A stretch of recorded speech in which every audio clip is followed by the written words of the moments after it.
नमस्कार, मैं हूं इरशाद अली और आप देख रहे हैं हॉर्नबिल टीवी का हमर छत्तीसगढ़ बुलेटिन। रायपुर के ग्राम नकटी में 85 परिवारों के मकानों की तोड़फोड़ के विरोध में कांग्रेस ने उग्र प्रदर्शन किया। शहर व ग्रामीण कांग्रेस के संयुक्त तत्वाधान में शहर जिला कांग्रेस अध्यक्ष सुशील मौर्य के नेतृत्व में कार्यकर्ताओं ने भाजपा सरकार के खिलाफ नारेबाजी करते हुए मुख्यमंत्री विष्णुदेव साय का पुतला दहन किया। सुशील मौर्य ने आरोप लगाया कि भीषण वर्षा काल में गरीब परिवारों को बेघर करना सरकार की अमानवीय नीति को दर्शाता है। उन्होंने कहा कि कांग्रेस पीड़ितों के साथ खड़ी है और न्याय के लिए सड़क से सदन तक लड़ाई लड़ेगी। कांग्रेस विधायकों ने भी इस कार्रवाई का विरोध करते हुए मुख्यमंत्री को पत्र लिखकर सख्त रुख अपनाया है। कांग्रेस ने मांग की है कि प्रभावित परिवारों के पुनर्वास और मुआवजे की तत्काल व्यवस्था की जाए, अन्यथा आंदोलन और उग्र होगा। बरसात के मौसम में नकटी ग्राम पंचायत 80 घरों को इस सरकार ने उजाड़ कर अपनी नाकाबिलियत आम जनता को दिखा दिया है कि सरकार जनता से कोई सरोकार नहीं रखती है। गरीबों का घर उजाड़ना, भरे बरसात में इस सरकार की सद्बुद्धि खत्म हो गई है। गरीबों के घर पर रात को बुलडोजर चलाया जा रहा है। छोटे बच्चे, जवान लड़के लड़कियां, मान लो कुछ हो जाएगा तो इसका जवाबदार कौन है? पर घरों को उजाड़ना तो कतई उचित नहीं है। हमारी सरकार में किसी भी का भी घर नहीं तोड़ा गया था, परंतु 2.5 साल में आम आदमी, किसान, युवा सब परेशान है और शायद सरकार को तत्काल जनता से माफ़ी मांगनी चाहिए और तत्काल गरीबों को घर अच्छे से बनाकर उन्हें देना चाहिए। कांग्रेस पार्टी मांग करता है। और जिस प्रकार से तानाशाही रवैया अपनाकर रात को घर तोड़ा गया है, हमारे कांग्रेस पार्टी के नेताओं ने जिस प्रकार से नकटी के लोगों के साथ खड़े होकर उनका हौसला अफजाई किया है, कांग्रेस पार्टी का भी धन्यवाद। और आज प्रदेश कांग्रेस कमेटी के आह्वान पर पूरे प्रदेश में इस नकटी जो शर्मनाक घटना, इसका विरोध स्वरूप आज मुख्यमंत्री का पुतला फूका गया और संदेश दिया गया है कि आपका 2.5 साल का कार्यकाल फेल हो चुका है, आम जनता सिर्फ परेशान है। आप लोग जाएंगे, कांग्रेस कमेटी का जैसा आदेश होगा वैसा पालन। बिलासपुर शहर में एक बार फिर तेज रफ्तार का कहर देखने को मिला। सरकंडा थाना क्षेत्र के चाटीडी इलाके में एक तेज रफ्तार बोलेरो ने सड़क पर जमकर तांडव मचाया। लापरवाही से वाहन चला रहे वाहन चालक ने पहले एक कार को जोरदार टक्कर मारी, जिससे कार बुरी तरह क्षतिग्रस्त हो गई। इसके बाद बोलेरो ने सामने से आ रही स्कूटी को भी अपनी चपेट में ले लिया और अनियंत्रित होकर सड़क किनारे एक दुकान में जा घुसी। प्रत्यक्षदर्शियों के अनुसार हादसे के बाद मौके पर अफरा तफरी मच गई। स्थानीय लोगों ने घायलों को तत्काल अस्पताल पहुंचाया। इस दुर्घटना में एक महिला गंभीर रूप से घायल हुई है, जिनका उपचार जारी है। हादसे के बाद चालक वाहन छोड़कर फरार हो गया। सूचना पर पहुंची सरकंडा पुलिस ने मामला दर्ज कर जांच शुरू कर दी है और सीसीटीवी फुटेज के आधार पर आरोपी की तलाश जारी है। मैं एडवोकेट हूँ, हाई कोर्ट में रामचंद्र साहू लिखता हूँ। मैं जैसे ही यहाँ आया था, मेरे क्लिनिक के मैडम का doctor Radhika Sahu R physiotherapy clinic. जैसे मैं निकलने वाला, चप्पल पहनने वाला था कि एक गाड़ी तेज आवाज में है, बोलेरो MP 65 करके कोई गाड़ी नंबर है, और एक स्कूटी को घसीटते हुए ले गए। उसमें एक मैडम को चोट आया है गंभीर रूप से और अभी उसको हॉस्पिटल ले गए हैं। अभी इस बात की जानकारी नहीं, लेकिन वो लोग 3 लोग थे मेरे सामने ही, मैं देख नहीं पाया था, वो लोग भागे हैं। भागते हुए देखा मैं। कितने बजे की घटना? अभी ये लगभग 1 घंटे पहले घटना। आपने घटना को स्वयं देखा है और कितने लोगों को चोट आई है? मैं ये बता नहीं सकता, क्योंकि पता चल रहा है सामने से कोई गाड़ी को पहले ठोक कर आए एक्सीडेंट करके। उसके बाद से वो लोग तेज रफ्तार में भाग रहे थे। उसके बाद से यहाँ से ऐसे यू टर्न लिए हैं कि वो मतलब जगह ही नहीं है जहाँ पर, उस तरफ आके ऐसे साइड में घुसाए हैं, जिसका कोई वर्णन ही नहीं है। ड्राइवर इसमें अभी है? नहीं, कोई नहीं पकड़ा गया, सब भाग गए। रामचरण साहू। बिलासपुर रेल मंडल से सफर करने वाले यात्रियों के लिए बड़ी परेशानी की खबर है। दक्षिण पूर्व मध्य रेलवे के चक्रधरपुर मंडल में ट्रैक अनुरक्षण और अधोसंरचना विकास कार्यों के चलते 3 जुलाई से 17 नवंबर तक कई ट्रेनों का संचालन प्रभावित रहेगा। इस दौरान हर मंगलवार और शुक्रवार को मेगा ब्लॉक लिया जाएगा, जिसके कारण कई यात्री गाड़ियां रद्द रहेंगी और कुछ ट्रेनों के मार्ग में बदलाव किया जाएगा। रेलवे के अनुसार कंसबहाल बरुआडीही सेक्शन में TRT मशीन के जरिए ट्रैक मेंटेनेंस का कार्य किया जा रहा है। इसका सीधा असर बिलासपुर, रायगढ़, रायपुर और दुर्ग रूट पर चलने वाली ट्रेनों पर पड़ेगा। आरा दुर्ग साउथ बिहार एक्सप्रेस को भी कुछ दिनों तक राउरकेला में ही समाप्त किया जाएगा। वहीं जब हमारी टीम ने बिलासपुर रेलवे स्टेशन का जायजा लिया तो यात्रियों की नाराजगी साफ दिखाई दी।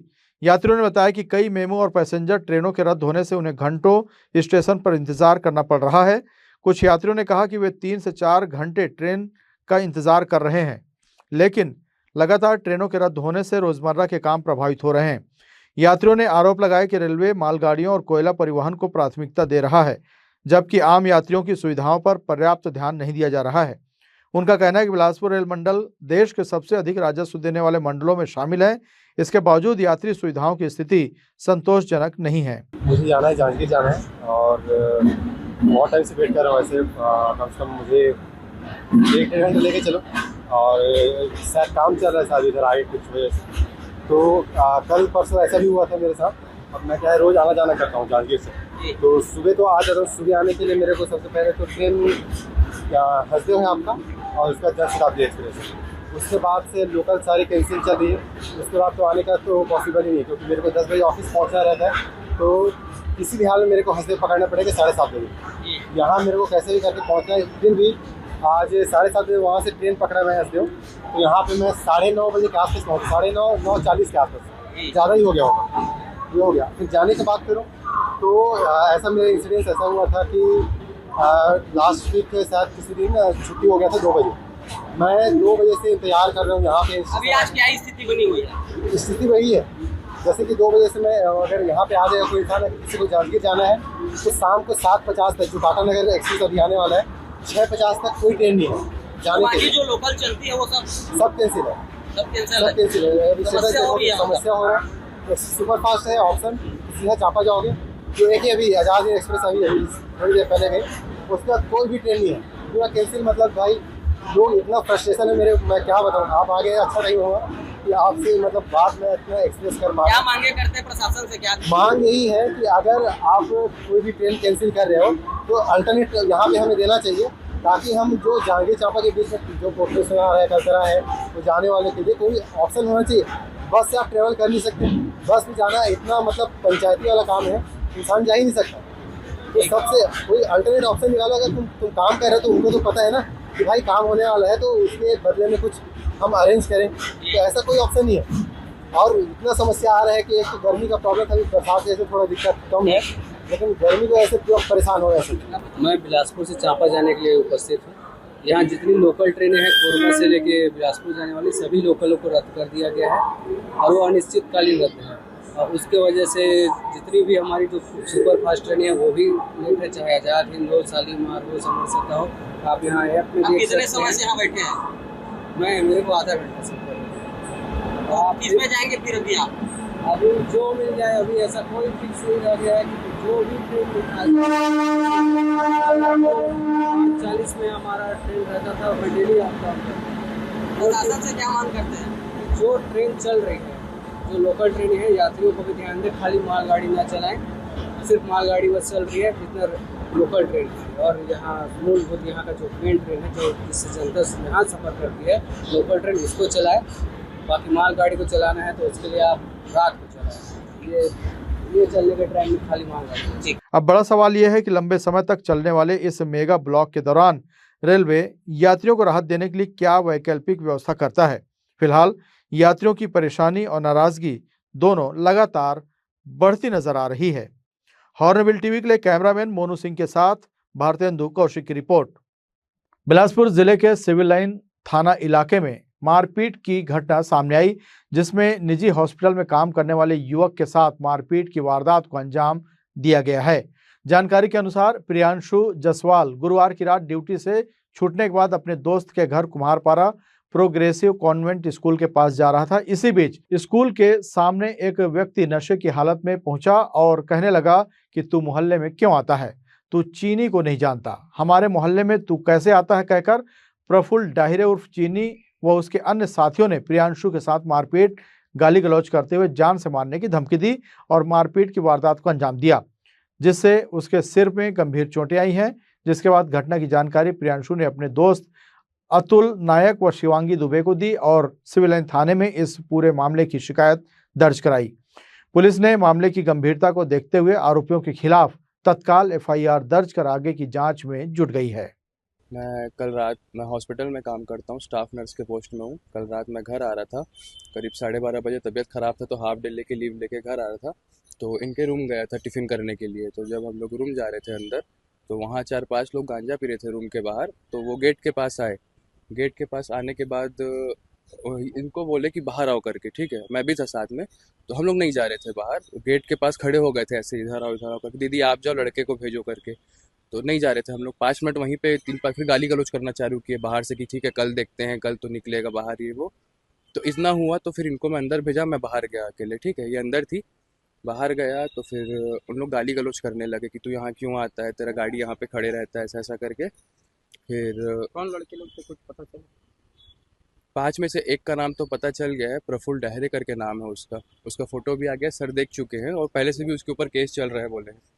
तो ये सब था फिर, और वही इंसान पहले हाथ उठाया मेरे ऊपर, जब लड़ाई झगड़ा बात नहीं बढ़ता, पर जब उन लोग गाली गलौज किए ना तो फिर मैं भी थोड़ा बहुत जवाब दिया, मैं जवाब दिया, उन लोगों को लग गया बुरा, तो एक जन हाथ उठाया मेरे ऊपर, मैं हाथ उठाया तो उसके बाद ये बाहर आई तो उन लोग और पावर बढ़ गया सर, तो फिर मारने पीटने लगे बहुत ज़्यादा, फिर मैं भी एक हाथ मारा, फिर पाँचों आ गए मेरे ऊपर और फिर मारना पीटना चालू किए सर, और ईंटा से मारे, ईंटा से पकड़े और बक्कल पकड़े, बेल्ट का बक्कल, चाबी पकड़े, और एक जन लड़का था वो चाकू पकड़ा था, निकाला भले नहीं पर चाकू पकड़ा था।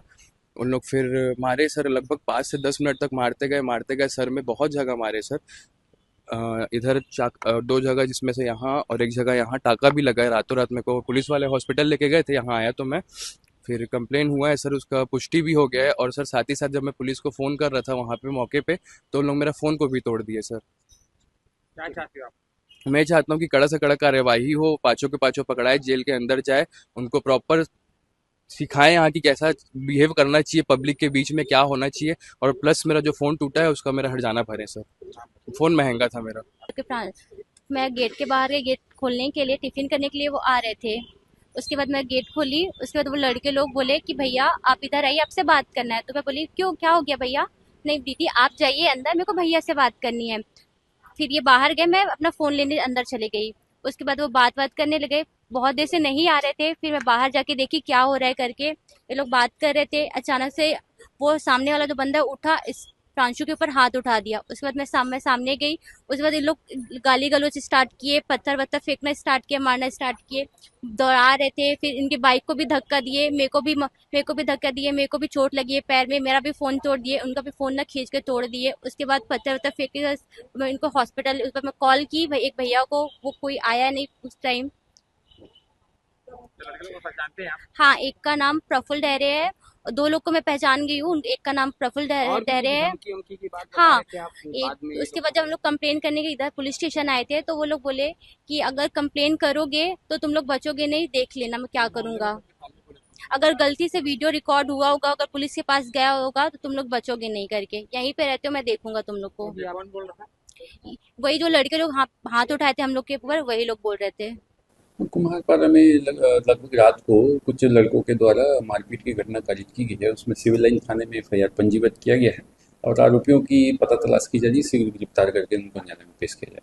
रायगढ़ शहर से लगे चिटका कानी स्थित कैरियर कॉलेज के समीप भूमि समतलीकरण के दौरान हरे भरे पेड़ों को उखाड़े जाने का गंभीर मामला सामने आया है। आरोप है कि शालिनी स्कूल से जुड़ी भूमि पर चल रहे समतलीकरण कार्य में 2 जेसीबी मशीनों का उपयोग कर दर्जनों छोटे बड़े पेड़ों को जड़ से उखाड़ दिया गया, जिससे पर्यावरण को भारी नुकसान पहुंचा है। स्थानीय लोगों के अनुसार यह कार्य तेजी से किया गया और इसमें किसी प्रकार की वैधानिक अनुमति नहीं ली गई। मौके पर मौजूद जेसीबी चालक समीर अंसारी ने बताया कि उन्हें यह काम गणेश शर्मा द्वारा दिया गया था। उन्होंने स्वीकार किया कि समतलीकरण के दौरान पेड़ उखड़ गए और उनके पास किसी विभाग की अनुमति नहीं है। वन विभाग ने इसे राजस्व का मामला बताया है, जबकि एसडीएम से संपर्क नहीं हो सका। देखना होगा कि प्रशासन इस पर क्या कार्रवाई करता है। मैं भी आपका समीर अंसारी। क्या काम कर रहे थे यहाँ? ये बोला था ये सम करने के लिए, तो वही सब सफाई कर रहे थे। कौन बोला था? वो गणेश नाम का है। ये कौन सी जगह है? ये नहीं पता भैया। करियर कॉलेज है यहाँ पे बगल में। कॉलेज है उसके बगल में। ये प्लॉट को क्या कर रहे हैं आप लोग? ये सफाई करने के लिए बोले। किसका प्लॉट है? वो शायद कौन सा स्कूल है? शालिनी स्कूल। हाँ वही शायद। हाँ। कौन सा स्कूल है? शालिनी स्कूल। कितने पेड़ को यहाँ हम लोग बड़ा पेड़ तो नहीं उखाड़े भैया, जो छोटा छोटा था। नहीं, जो सामने वीडियो में दिख रहा है, आप सही से बताना। आप देख भी सकते हैं। 8 से 10 जो पेड़ है वो जो जड़ से उखड़े हुए दिख रहे हैं, ऐसा स्थिति है कि नहीं है? है, लेकिन भैया ये तो पुराना है, सूखा पड़ा है। पुराना क्या है? आज का अभी भी हरा भरा दिख रहा है, पुराना क्या है? इसका अनुमति लिए हो क्या आप लोग? पेड़ जो काट रहे हैं उसका अनुमति लिया हो? वो हमको नहीं पता है। अच्छा ये बताइए, जो यहाँ पर काम कर रहे हैं ये कौन है ठेकेदार? वो गणेश शर्मा। कहाँ का? शायद रायगढ़ का ही है। तो उनका नंबर कितनी जेसीबी लगी है आपकी? 2 लगी है। और दोनों में से एक में भी नंबर नहीं है। नंबर है, रखे बॉक्स। कहाँ है? गाड़ी के अंदर में? गाड़ी में नहीं लगा है। क्यों नहीं लगा है? वो निकल गया था। किसी को यदि ड्राइवर मार के निकल जाए, किसी की मौत हो जाए, तो जिम्मेदार कौन है यदि पता नहीं पड़े तो? जिम्मेदार तो होंगे, लेकिन ऐसा गलती हो गया, अब उसको नंबर प्लेट को लगा देता हूँ। मिट्टी भी खनन कर रहे थे क्या? ट्रैक्टर वगैरह लगी? नहीं, ट्रैक्टर अभी वो टायर इसका लेके आया, पंचर हो गया था, तो वो टायर बनवा के लेके आया अभी ट्रैक्टर। ठीक। कब से कर रहे हो? नहीं, ये कल से स्टार्ट हुआ। तो टायर फटे तो अभी तक टायर तो चेंज नहीं हुआ भैया, गाड़ी तो बहुत देर से खड़ा है। टायर फटा नहीं था भैया, टायर पंचर हुआ था। तो कितने बजे हुआ था? वो सुबह ही हुआ था। तो सुबह से गाड़ी आपकी खड़ी है? ट्रैक्टर वो ट्रैक्टर अभी ये टायर पंचर अभी है ना? ट्रैक्टर अभी है ना? सुनिए ना, ट्रैक्टर अभी है ना? ट्रैक्टर अभी आया है। ठीक। बिलासपुर के आदर्श औद्योगिक प्रशिक्षण संस्थान ITI कोनी में प्रवेश प्रक्रिया के बीच छात्रों का गुस्सा फूट पड़ा है। नए सत्र के लिए प्रवेश जारी है और 7 जुलाई को दस्तावेज जमा करने की अंतिम तिथि तय की गई है। इसी बीच दूर दराज से पहुंचे विद्यार्थियों और NSUI कार्यकर्ताओं ने संस्थान के मुख्य द्वार पर धरना शुरू कर दिया। प्रदर्शन करने वाले छात्रों का आरोप है कि संस्थान के नियमित प्राचार्य नवीन तिवारी अक्सर अनुपस्थित रहते हैं, जिससे प्रवेश लेने वाले विद्यार्थियों को भारी परेशानियों का सामना करना पड़ता है। छात्रों ने बताया कि कुछ दिन पहले एक विद्यार्थी समय पर अपने दस्तावेज और TC जमा नहीं कर पाया क्योंकि प्राचार्य मौजूद नहीं थे। बाद में कलेक्टर के हस्तक्षेप के बाद उसकी प्रक्रिया पूरी हो सकी। विद्यार्थियों का कहना है कि प्राचार्य की अनुपस्थिति में जिम्मेदारी संभाल रहे अधिकारियों के पास निर्णय लेने के पर्याप्त अधिकार नहीं है, जिससे एडमिशन संबंधी कार्य प्रभावित हो रहे हैं। इसके चलते कई छात्र घंटों इंतजार करने को मजबूर हैं। वहीं कुछ छात्रों ने संस्थान में जातिगत और धार्मिक आधार पर भेदभावपूर्ण टिप्पणियां किए जाने का भी आरोप लगाया है। उनका कहना है कि ऐसे आरोपों से शिक्षण संस्थान का माहौल प्रभावित होता है और छात्रों के बीच गलत संदेश जाता है। छात्रों ने पूरे मामले की निष्पक्ष जांच कर दोषियों पर कार्रवाई की मांग की है। जी, यहाँ हम लोग बैठे इसलिए हैं क्योंकि यहाँ के अभी बहुत एडमिशन हो रहे हैं और एडमिशन के लिए यहाँ बहुत दूर दूर से अलग अलग जिला से बच्चे आते हैं एडमिशन के लिए। और यहाँ हमेशा एडमिशन के समय में प्राचार्य महोदय यहाँ उपस्थित नहीं रहते हैं। बाकायदा यहाँ अगर किसी बच्चे को कुछ समस्या होता है एडमिशन के सिलसिले में, तो जैसे वो जाते हैं, वो जो प्रभारी रहते हैं उनको जैसे बोलते हैं कि हाँ हमारे ये प्रॉब्लम है, तो वो बोलते हैं कि जाओ प्राचार्य महोदय से बात करो। और वो बच्चे जैसे जाते हैं प्राचार्य महोदय के पास में, तो प्राचार्य महोदय रहते नहीं उपस्थित, तो जाके वो जैसे दोबारा प्रभारी से बात करते हैं। बच्चों को जैसे बाई चांस क्या बोलते हैं TC वगैरह नहीं है, कुछ डॉक्यूमेंट उपस्थित अभी तक प्रेजेंट में नहीं है, उसके लिए जैसे समय मांगना कि अगले दिन लाके जमा कर देंगे, तो उनका कहना है कि नहीं, उनको अभी लाके दोगे तभी होएगा, नहीं तो नहीं। एडमिशन प्रभारी कुछ नहीं बताते, वो मतलब ना एकदम रवैये उनका बहुत गंदे रहते हैं, बच्चों से ना अच्छे से बातचीत नहीं करते। प्राचार्य महोदय तो यहाँ उपस्थिति नहीं रहते, एकदम बाई चांस अचानक आएंगे। यहाँ जैसे कुछ प्रॉब्लम भी लेके जाओगे ना तो भी वो यहाँ नहीं रहेंगे, उल्टा बोलेंगे कि जो प्रभारी प्रिंसिपल है उनको दे दीजिए। वो बोलते हैं कि मैं इसमें कुछ नहीं कर सकता, आप बस हमारे पास दे दो, प्राचार्य महोदय आएंगे तब करेंगे। यहाँ के प्राचार्य नवीन साहू। और बाकायदा यहाँ बच्चे जैसे गलत चीज़ का, हम ही लोग हैं, जैसे कोई गलत चीज़ का विरोध करते हैं, जैसे टीचर अभी 2 जनवरी को क्लास मतलब 7 क्लास को बंद करके अपना पार्टी किए थे, न्यू ईयर पार्टी मनाए थे, जिसका हम लोग विरोध किया, हम ज्ञापन वगैरह दिए, तो हमारे साथ ना एकदम तानाशाही रवैया, हमको मानसिक प्रताड़ित करने लग गए। जैसे हमारा क्या बोलते हैं, मेरे नाम से लोगों को भड़काना कि जैसे मैं मुस्लिम सामुदायिक से हूँ, तो मेरे सभी साथी को बोलते हैं कि वो मुस्लिम व्यक्ति है, उसके साथ नहीं रहना है। ये क्लास के TO द्वारा, ये दुर्गेश साहू उनका नाम है, और वो प्राचार्य महोदय सब एक ही साथ मिली भगत में उनका सब चीज़, वो इतना मतलब घर वालों को भी बुला के उनको डराना धमकाना, हमको बोलते हैं कि तुम्हारा प्रैक्टिकल का मार्क्स कम कर देंगे। हमारे यहाँ तक कि बाकायदा हमारे जैसे हम उपस्थित हैं यहाँ ITI में आते हैं, क्लास लेते हैं, लेकिन हमारा एब्सेंट डाल देते हैं, अटेंडेंस शॉर्ट किया जाता है। हम चाहते हैं कि ऐसा तानाशाही रवैया ना रहे, यहाँ तक कि अभी बीच में ऐसा नौबत आ गया था कि हम मतलब ऐसा हो गया था कि ITI छोड़ना पड़ जाए और नहीं तो कुछ कर लेंगे, इतना मतलब प्रताड़ित कर दिया गया था हमको। जी, एक गवर्नमेंट ITI जो है तानाशाहियों का अड्डा बन चुका है। यहाँ के जो प्राचार्य है वो इस संस्थान के अपने आप को तानाशाही समझते हैं और यहाँ के जो शिक्षक हैं उन लोग उस तानाशाही के संरक्षण में बच्चे को दबाने का, उससे द्वेषपूर्ण भावना रखने का, उसके साथ दुर्व्यवहार करने का कार्य करते हैं। क्योंकि इन बच्चों का दोष सिर्फ ये है कि इस प्रशिक्षण केंद्र के अंदर जो गलत गतिविधि हो रही थी उनका इन्होंने विरोध किया। गलत के खिलाफ आवाज उठाना क्या गलत है? मैं जी, यहाँ उन लोगों के द्वारा न्यू ईयर पार्टी किया गया, क्लास की छुट्टी करवाकर, जो पेपर के माध्यम से पूरी तरीके से प्रकाशित हुई, जिसके पास उन लोगों के ऊपर जांच बैठी। हालांकि उस पर आज तक उसमें कार्रवाई किसी प्रकार की हुई नहीं है, सिर्फ उसमें जांच और लिपापोती होती रही, जिसका द्वेष रख के जो बच्चों ने शिकायत की थी उनका आज तक उन लोगों के द्वारा लगातार मानसिक प्रताड़ित किया जा रहा है, शोषण किया जा रहा है। लगातार उन लोगों को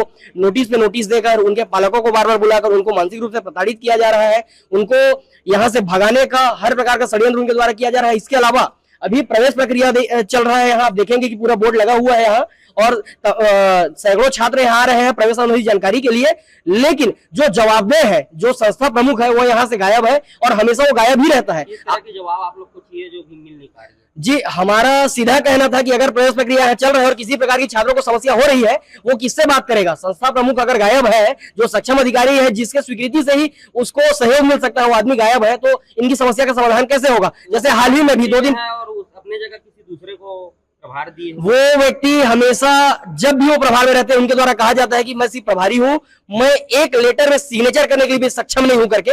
आप बताइए, अगर कोई छात्र यहाँ सैकड़ों किलोमीटर दूर से आता है और टीसी, जैसे अभी 2 दिन पहले घटना हुई थी कि एक बच्चे के पास टीसी नहीं था और वो बात करने गया था कि मैं लाकर 4 दिन बाद जमा कर दूंगा करके, तो यहाँ एक पढ़ाई करके जो शिक्षक है उनके द्वारा स्पष्ट कह दिया गया कि आपके पास टीसी नहीं है, आपको पर्याप्त समय दिया गया था, आप यहाँ से भागिए, टीसी लेकर आएंगे तभी एडमिशन होगा, नहीं तो एडमिशन नहीं होगा। हम ये चाह रहे हैं कि प्राचार्य महोदय यहाँ आए और ये सुनिश्चित करें कि प्रवेश तक कम से कम वो यहाँ उपलब्ध रहेंगे और छात्रों की समस्याओं का समाधान करेंगे। उसके अलावा जो अड़ियल रवैया यहाँ चल रहा है, छात्रों के अधिकार का जो दोहन हो रहा है, जो लोगों को मानसिक प्रताड़ना की जा रही है, वो बंद होगी। अब बड़ा सवाल यह है कि छात्रों की इन शिकायतों पर प्रशासन और उच्च शिक्षा विभाग क्या कदम उठाता है और क्या विद्यार्थियों को उनकी समस्याओं से राहत मिल पाएगी। हॉर्नबिल टीवी के लिए कैमरामैन मोनू सिंह के साथ भारतेंदु कौशिक की रिपोर्ट। दुर्ग बीजेपी के द्वारा मीनाक्षी नगर में डॉक्टर श्यामा प्रसाद मुखर्जी के 125वीं जयंती स्मरण पखवाड़ा के रूप में मनाई गई। चंद्राकर भवन में आयोजित इस कार्यक्रम में बड़ी संख्या में कार्यकर्ता उपस्थित हुए, जिन्हें पूर्व कैबिनेट मंत्री अजय चंद्राकर और सांसद विजय बघेल ने संबोधित किया। यहाँ उन्होंने न केवल श्यामा प्रसाद मुखर्जी के जीवन पर प्रकाश डाला, बल्कि उनके बताए मार्ग पर संकल्प के साथ चलने की बात कही। इधर रायपुर के नकटी गांव में हुए तोड़फोड़ को लेकर विपक्षी भाजपा सरकार पर लगातार हमलावर हैं। पूर्व सीएम भूपेश बघेल के द्वारा दिए गए बयान पर अजय चंद्राकर ने तीखा बयान दिया है। वे घड़ियाली आंसू बहाते हुए राजनीति कर रहे हैं, जबकि इस तोड़फोड़ की बुनियाद डालने वाले भूपेश बघेल ही हैं। ये कार्यक्रम जिला स्तर में आयोजित होंगे, बात दुर्ग जिले में है, और मुझे श्यामा प्रसाद मुखर्जी जी के देश में जो योगदान है, भारत में राजनीति में, सामाजिक जीवन में, उस पर अपन चर्चा करेंगे। एक बात हमेशा अभी नकटी गांव को लेकर सामने आ रही है। एक नकटी गांव को लेकर एक बात सामने आ रही है। भूपेश बघेल जी का कहना है कि अगर नकटी गांव वासी एक प्रमुख मंत्री जी से मिल लेते तो गांव में तोड़फोड़ नहीं होता, और कहना है कि ये भारतीय जनता पार्टी के 2 बड़े नेताओं के बीच की दूरी की वजह से ये इतने बड़े तोड़फोड़ का काम है। मैंने कल भी प्रेस वालों के साथ बातचीत की थी। नकटी गांव में विधायक कॉलोनी बनेगी, ये प्रपोज करने वाले भूपेश बघेल जी, समझ रहे हैं आप विधानसभा के दस्तावेज देख सकते हैं, समझ रहे हैं। और आज वो जो भी बोल रहे हैं, वो घड़ियाली आंसू राजनीति कर रहे हैं। जब वो उनको नकटी की वस्तु स्थिति मालूम थी तो अपने मुख्यमंत्री काल में उन्होंने उस जगह को प्रस्तावित क्यों नहीं किया? प्रस्तावित क्यों किया, मतलब क्यों नहीं किया, नहीं क्यों किया?